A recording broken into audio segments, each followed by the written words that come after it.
Welcome to Motivational Humanity. You are not alone. Loneliness is one of the most universal human experiences. Even in a room full of people, even in the middle of celebration, loneliness can creep in and whisper that we are unseen, unheard, or unworthy of love. But here's the truth: feeling lonely is not a sign of weakness. It is a signal that you are human and that your heart is ready for connection. Too often, when we feel lonely, we tell ourselves stories that aren't true. We tell ourselves, something must be wrong with me. Why can't I fit in? Why can't I feel like everyone else? And in that self-talk, we are cruel, harsh, and unforgiving. We frame loneliness as a personal flaw, as if being alone or feeling disconnected is some kind of moral failing. We compare ourselves to the people who seem effortlessly connected, the ones who always appear happy, who always have friends around them, who never post anything on social media that hints at loneliness. And in those comparisons, we deepen our isolation because we start believing the lie that loneliness is a mark of inadequacy. But here's the truth, and it's a truth that is worth repeating: loneliness is not a flaw. Loneliness is not a mistake. Loneliness is not a punishment. Loneliness is a signal, a radar, a deep, resonant alarm in your soul that is trying to tell you something essential about your humanity. Just like hunger signals that your body needs food, loneliness signals that your heart needs connection. Just like thirst reminds you to drink water, loneliness reminds you to seek presence, intimacy, and meaningful relationships. It is not a weakness. It is a call to courage. Think about the fire alarm in your house for a moment. You would never for a second say, "This fire alarm is broken. I shouldn't be hearing it. Something is wrong with me because I'm hearing the alarm." No, you would immediately investigate. You would check the stove. You would check the wiring. You would check the smoke. That alarm is a signal. It is trying to save you from destruction. Loneliness works the same way. It is not your enemy. It is a guide. It is your internal compass pointing you toward the things you need the most: connection, authenticity, and belonging. And here's the paradox that is so often difficult to grasp: the more we fight loneliness, the more it intensifies. The more we tell ourselves we should be fine on our own, that we don't need anyone, the louder the signal becomes. It doesn't mean you are weak or unworthy. It means you are human. To be human is to feel this deep need for connection. To be human is to crave understanding, to long to be seen, to wish for someone to sit with you in your quiet moments and simply acknowledge, "I see you. I hear you. You matter." I remember meeting a woman named Claire. Claire was in her late 30s, had a steady job, good friends, and a loving family, or so it appeared on the outside. But inside, she felt hollow, disconnected, and utterly alone. She described it like living in a glass box. People could see her, but they could never touch her.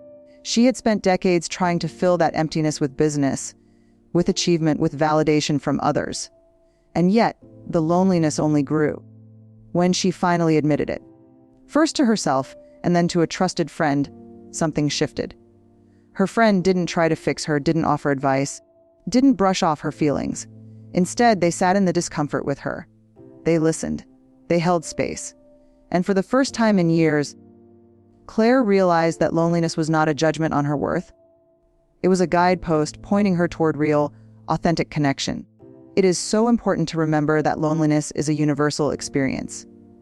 Every human being, at some point in their life, feels the ache of isolation. Some feel it intensely and for long stretches. Some experience it fleetingly. Some of us feel it in the middle of a crowded room. Some feel it in the quiet of our own homes. And yet, so often, we pretend it doesn't exist. We hide it. We bury it beneath work, entertainment, and social media. We tell ourselves, "I should be fine. Everyone else seems fine." But hiding from loneliness doesn't make it go away. It only makes it more powerful. Loneliness is also an invitation to self-awareness. When you sit with loneliness and stop running from it, you start to notice patterns in your life. You notice the ways you may have avoided intimacy out of fear. You notice how often you have silenced your own voice to be accepted. You notice the places where you long for belonging but have been too afraid to reach out. And that noticing is courageous. That noticing is transformative. That noticing is the first step toward understanding that loneliness is not punishment. It is an essential part of your human journey. There is a beauty in acknowledging loneliness.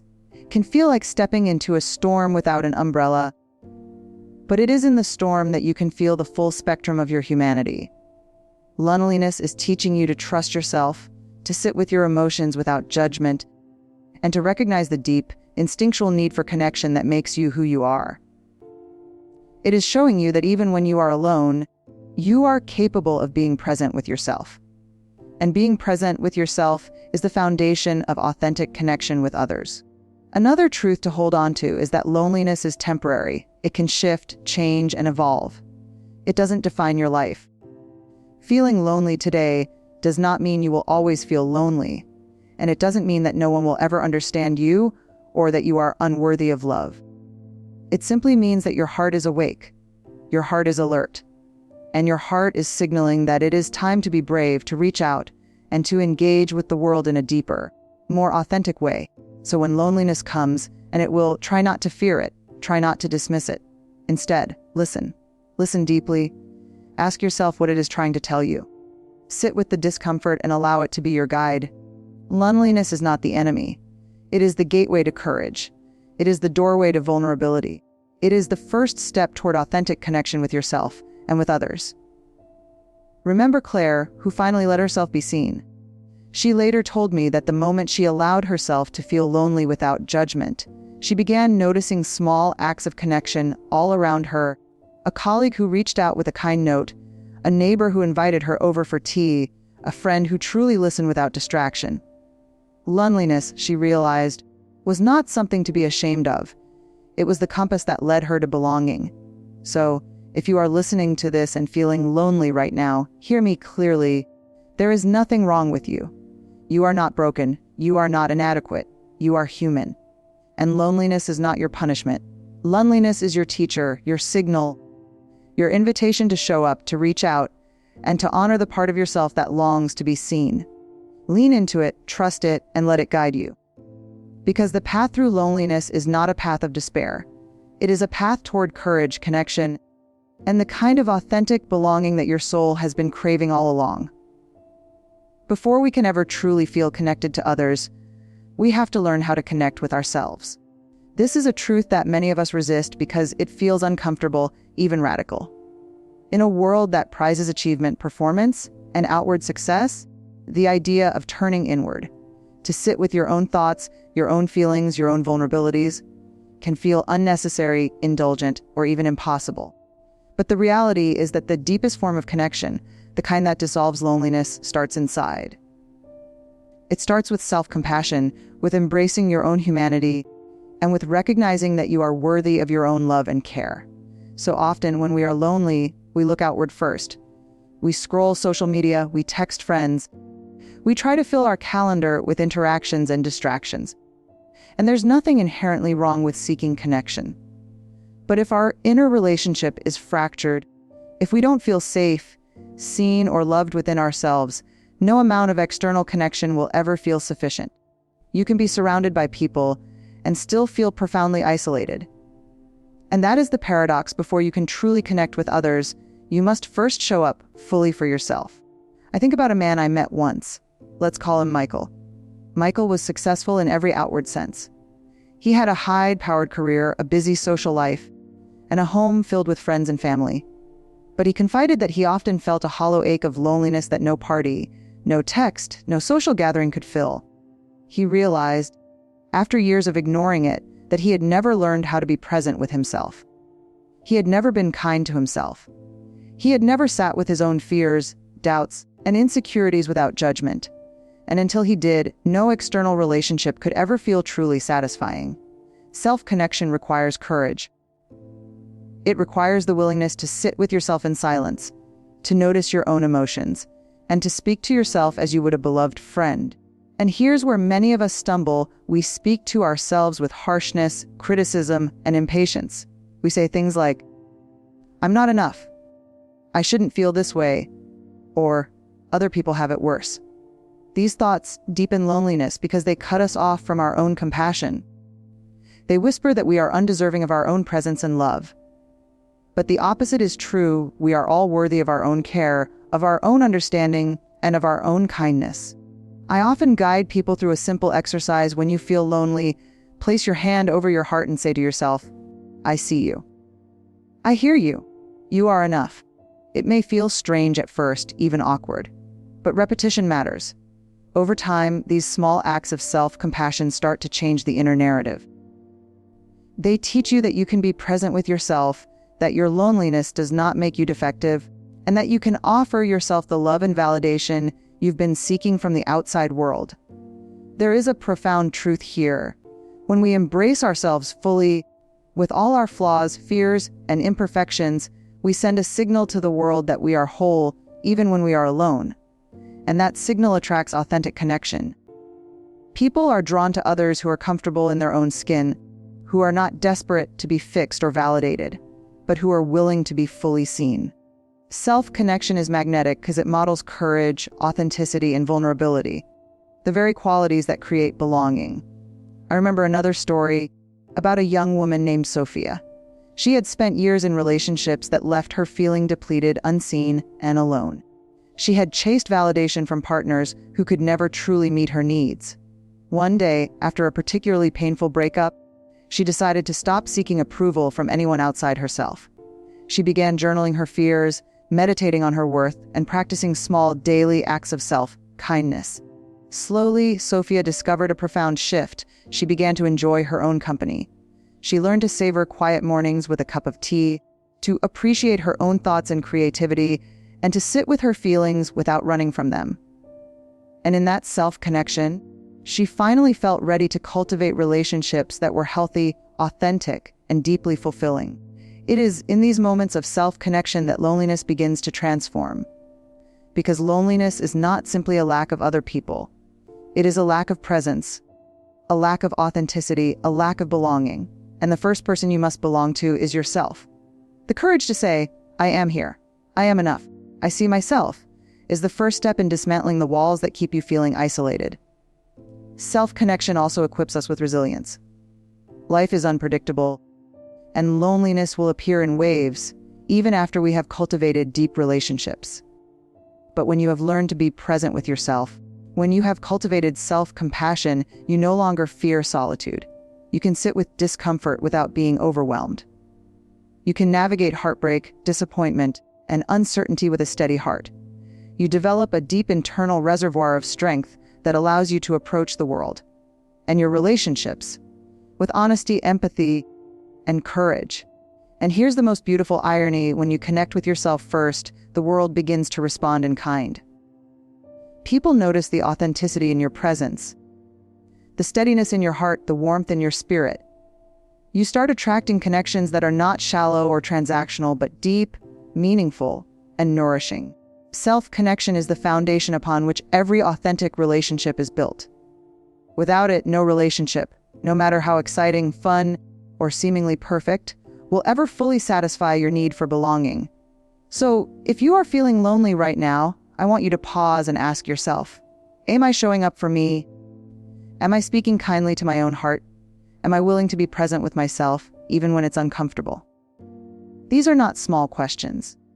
These are the questions that determine whether your loneliness will remain a source of pain, or whether it will become the doorway to courage, self-awareness, and deep, authentic connection. Remember, the path to connection does not start with others, it starts with you. And it is a path worth walking. Each moment you sit with your feelings, each word of compassion you speak to yourself, each act of kindness toward your own heart is a step toward belonging. It is a step toward dissolving the loneliness that feels so heavy. And it is a step toward discovering that you are already enough, exactly as you are.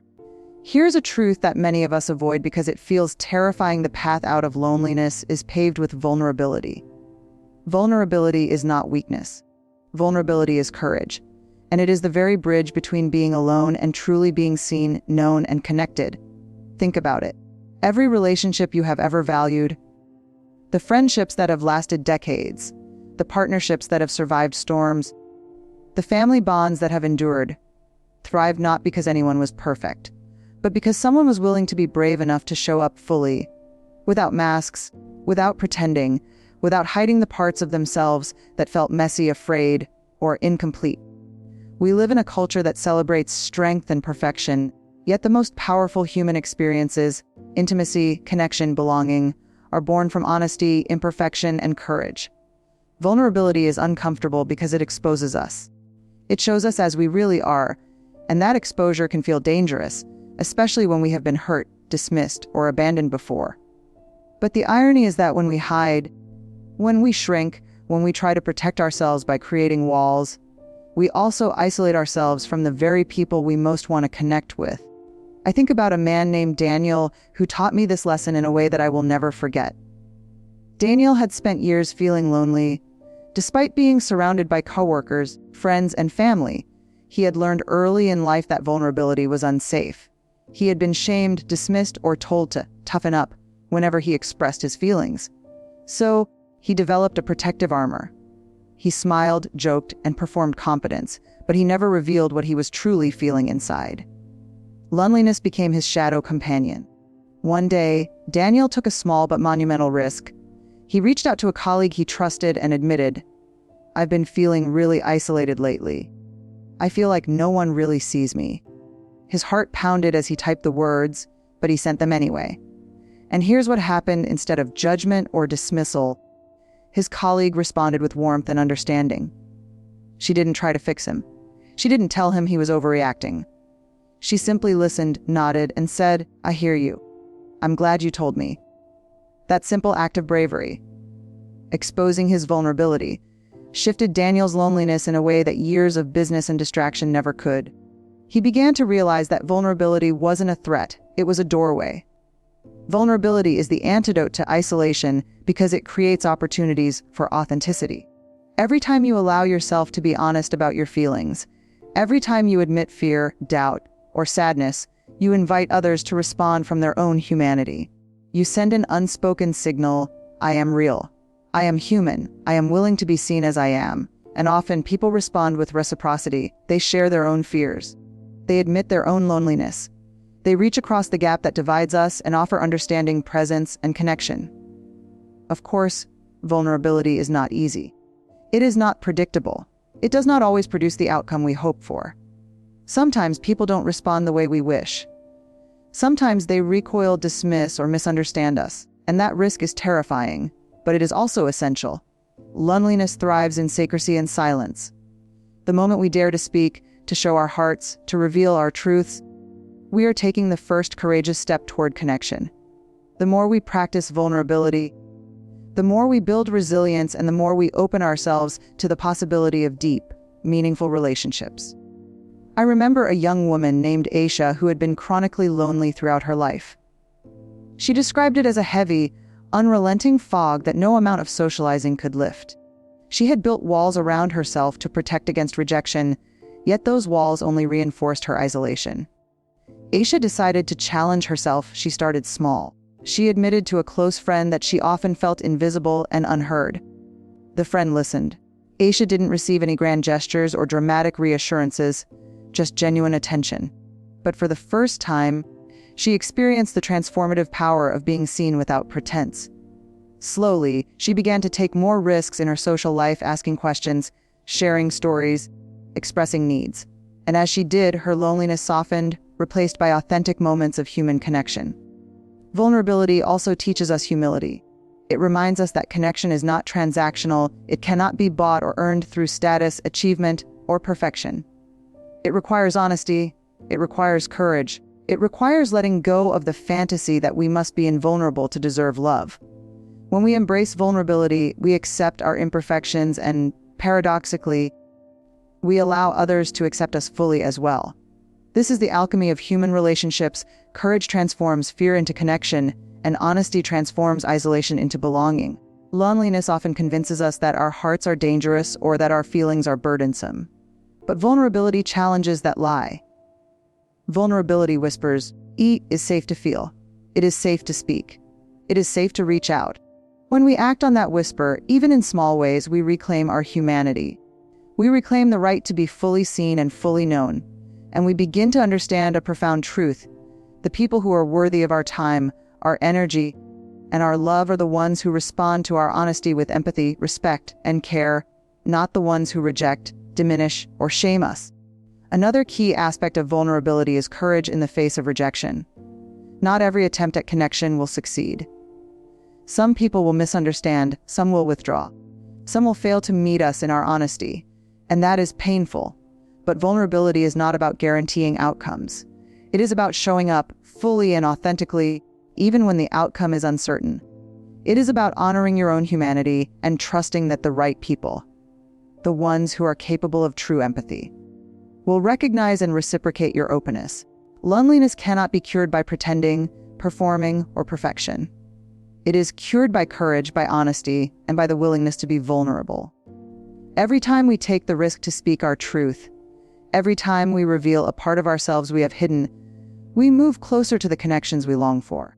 We send a message to our own hearts and to the world: I am here. I am human. I am willing to be seen, even if it's uncomfortable, even if it's risky. And that message is transformative. So if you are listening right now and feeling the weight of loneliness, I want you to consider this. What would it look like to be brave today? What would it look like to share a feeling, a fear, or a longing with someone you trust? What would it look like to allow yourself to be seen as you are, without pretense, without apology, without fear of judgment? Vulnerability is the bridge from isolation to belonging. It is not easy. It is not safe. But it is the only way forward. And in choosing vulnerability, you choose courage, connection, and the possibility of experiencing the profound joy of being truly known. In today's world, it is incredibly easy to feel surrounded by people yet still feel profoundly alone. We live in an era of constant connectivity, likes, comments, messages, video calls, and social media feeds that never stop scrolling. On the surface, it feels like connection is abundant, but the reality is that much of it is shallow, transactional, or fleeting. We can have hundreds of friends, online dozens of acquaintances we chat with casually, and yet the aching loneliness in our hearts remains untouched. The truth is, connection is not about quantity. It is about quality. Loneliness thrives in superficial relationships, in small talk, in people who don't truly see us. And learning to seek meaningful connections, rather than surface-level ones, is one of the most important steps in overcoming isolation. Meaningful connection requires courage, honesty, and intentionality. It requires us to be brave enough to step beyond small talk and show the parts of ourselves that are real, vulnerable, and human. It requires asking questions that matter, listening deeply, and being fully present with another person. It means not settling for the illusion of companionship, but seeking relationships that nourish, uplift, and sustain our hearts. It also means letting go of connections that drain us or diminish our sense of worth. Sometimes, the hardest part of seeking meaningful connection is recognizing that not every relationship is meant to last, and that is okay. I remember a young woman named Emily who had recently moved to a new city. She felt utterly isolated. She attended social events, joined clubs, and participated in community activities, yet nothing seemed to fill the void she felt. She realized that she had been focusing on the number of people around her, rather than the depth of her interactions. Everything felt surface, level, polite conversations, casual smiles, small talk that never reached her heart. And so she decided to shift her approach. Instead of trying to be seen by everyone, she focused on seeking one or two people with whom she could be completely authentic. She listened more deeply, asked questions that mattered, and allowed herself to be honest about her fears and hopes. Slowly, her loneliness began to dissolve. She found that quality, true heartfelt connection, was far more nourishing than quantity. It is also important to recognize that seeking meaningful connection requires patience. Loneliness can make us desperate for immediate relief, pushing us toward any form of interaction that alleviates the ache temporarily. But true connection cannot be rushed, forced, or manipulated. It grows in the soil of trust, consistency, and mutual vulnerability. One authentic conversation can be more powerful than 100 casual interactions. One friend who truly listens, one person who sees us fully, is worth more than 100 friends who only skim the surface.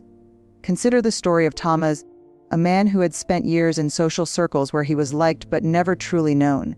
He was always the life of the party, the one people relied on for humor, for energy, for entertainment.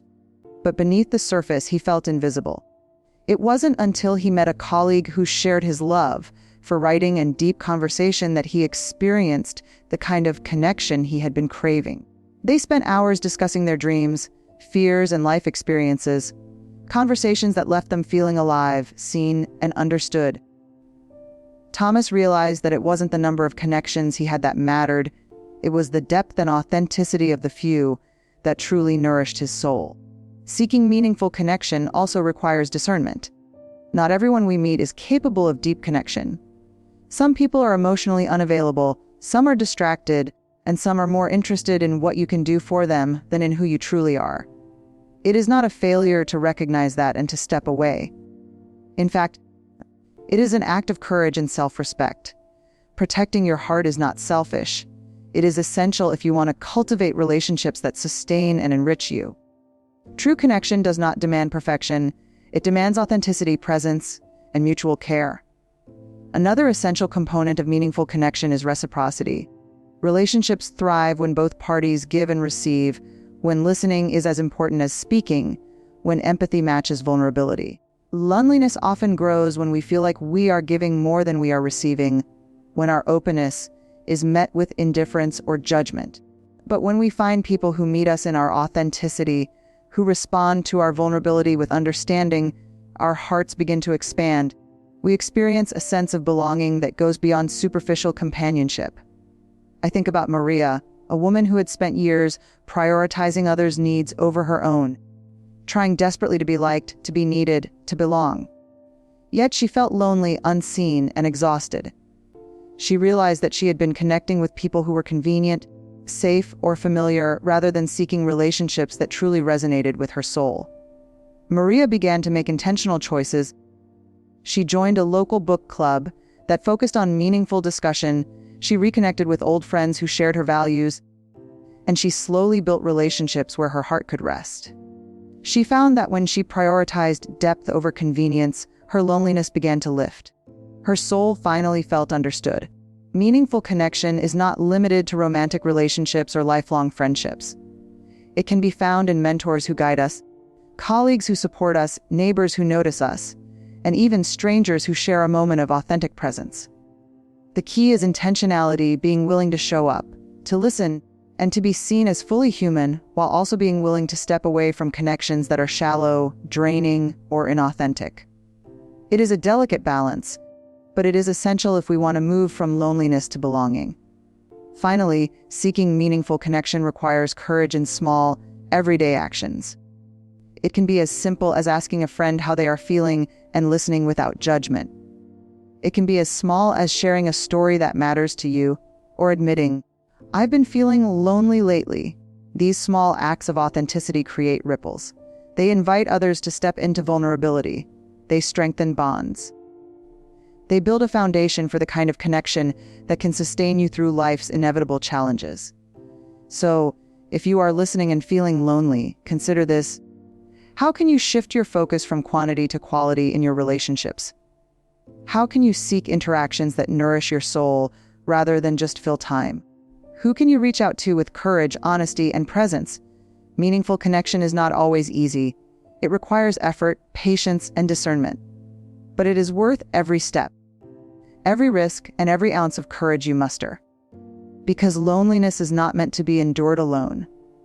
It is meant to guide you toward the relationships that truly matter, the connections that heal, and the human presence that reminds you, deeply and unmistakably, that you belong. Here is a truth that is both difficult and beautiful. Loneliness, when embraced rather than resisted, can become one of your greatest teachers and even a source of hidden strength. We often approach loneliness with fear, shame, or frustration, believing that it is a burden to be endured, a void to be filled, or a signal that something is fundamentally wrong with us. But the reality is that loneliness, like all deep human emotions, has a purpose. It is a guide, a teacher, a call to courage and self-discovery. And when we learn to honor it, listen to it, and sit with it, it can become a superpower in our lives. Loneliness teaches patience. When we are lonely, we are confronted with the reality that connection cannot be forced, manipulated, or rushed. No amount of texting, social media scrolling, or busying ourselves with activity can replace the slow, tender work of building authentic relationships. Loneliness reminds us that true connection takes time, effort, and courage. It teaches us to wait without despair, to trust the process, and to recognize that every meaningful relationship is cultivated through consistent care, presence, and vulnerability. It is in this patience that we develop resilience, the kind of resilience that allows us to withstand life's storms without losing faith in our own worth or our ability to connect with others. Loneliness also cultivates empathy. When we have experienced the ache of isolation ourselves, we become more attuned to the struggles of others. We notice the subtle signs of discomfort in someone's eyes, the quiet hesitations in a friend's voice, or the unspoken sadness behind a colleague's smile. Loneliness teaches us to slow down, to listen more deeply, and to respond with kindness rather than judgment. In other words, our own experiences of feeling unseen, unheard, or disconnected equip us to create spaces where others feel seen, heard, and valued. Loneliness transforms us into more compassionate, understanding, and emotionally intelligent human beings. Consider the story of Alex, a young man who had grown up feeling like an outsider in his family, in school, and in social settings. For years, he carried a quiet ache of loneliness, believing that no one could truly understand him. But as he grew older, Alex began to reflect on his experiences and recognize the lessons embedded in his solitude. He realized that his loneliness had made him observant, empathetic, and patient. It had cultivated a depth of understanding that allowed him to connect with others in ways he never could have if he had always felt surrounded by instant companionship. His loneliness had not been a curse. It had been a teacher guiding him toward authentic human connection. Another lesson loneliness offers is self-reliance. When we are alone, we are confronted with our own thoughts, feelings, and fears. We learn that we are capable of sitting with discomfort without running from it, that we can navigate uncertainty, disappointment, and heartbreak without losing ourselves. Loneliness teaches us to trust our own hearts, to honor our own worth, and to show up for ourselves even when no one else does. In this sense, it becomes a superpower, the ability to stand firm in our own presence, to be comfortable in our own company, and to cultivate a life that is not dependent on constant validation from others. I recall a woman named Lila who, after a painful divorce, found herself living alone for the first time in decades. Initially, she felt terrified, believing that solitude would swallow her whole. But over time, Layla began to explore her own interests, passions, and desires. She took long walks, wrote in her journal, painted, and allowed herself to dream again. Her loneliness forced her to confront herself fully, to ask the hard questions, and to rediscover her own inner strength. By the end of her first year alone, Layla realized that her loneliness had been a gift disguised as pain. It had given her clarity, courage, and an unwavering sense of self-worth that no external relationship could provide. Loneliness also encourages creativity. Many artists, writers, thinkers, and leaders have testified to the transformative power of solitude. When we are alone with our thoughts, we confront the depths of our imagination, our hopes, and our fears. We explore the landscapes of our minds that are often ignored when life is filled with constant distraction. Loneliness becomes a canvas for self-expression, problem solving, and discovery. It teaches us that our inner world is rich, expansive, and capable of offering insights, beauty, and solutions that we might never encounter in constant social noise. Perhaps the most profound lesson loneliness offers is the realization that connection begins with ourselves. Before we can fully experience the joy, depth, and intimacy of human relationships, we must cultivate a relationship with our own hearts. We must honor our emotions, validate our experiences, and accept ourselves as worthy of love. Loneliness highlights the gaps in our self-connection, urging us to cultivate self-compassion, courage, and presence. And when we do, we are no longer searching for others to complete us. We are already whole, already capable of authentic, meaningful connection. This is why loneliness can be a superpower. It awakens empathy, patience, creativity, courage, and self-reliance. It forces us to examine our inner lives, confront our fears, and develop the emotional tools necessary for deep connection with ourselves and others. And while it may feel painful in the moment, the lessons it teaches are invaluable, lifelong treasures that shape who we are and how we relate to the world. So if you are listening and feeling lonely, I want you to shift your perspective for a moment. Instead of seeing loneliness as a curse, see it as a guide. Instead of resisting it, allow yourself to sit with it, to reflect on it, to ask yourself what it is trying to teach you. Lean into the discomfort with curiosity and courage. Recognize that the very feelings you are experiencing, those quiet moments of longing, fear, or emptiness, are shaping you into a person capable of deep empathy, authentic connection, and extraordinary resilience. And remember, this loneliness is not permanent. It is a season, a teacher, a transformative force. It will shift, change, and evolve as you embrace the lessons it offers. By sitting with it fully, you cultivate strength, depth, and wisdom that prepare you for the kinds of relationships and connections that truly matter. Loneliness, when honored, becomes not a mark of deficiency, but a mark of courage. A reminder that you have survived, that you have grown, and that you are capable of profound human connection. In the end, the message is simple yet profound. Your loneliness is not a sentence. It is a signal, it is a guide, it is a superpower that, if embraced, can transform your life. Sit with it, learn from it, and let it teach you the deep, radical truth that even in moments of solitude, you are capable of courage, you are worthy of love, and you are never truly alone, because connection begins within, and the world will respond when you are brave enough to show up fully, authentically, and vulnerably. So, if you are feeling lonely right now, I want you to breathe and remember this: your loneliness is not a sentence, it is a signpost. It is guiding you to the courage to reach out, to embrace yourself fully, and to live with openness and vulnerability. It is reminding you that connection is possible, and that you are always worthy of being known. Step into your loneliness, don't run from it. Let it teach you, let it guide you. And when you do, you will discover a truth so simple yet so profound. You are never truly alone, because you are human and connection is always within reach.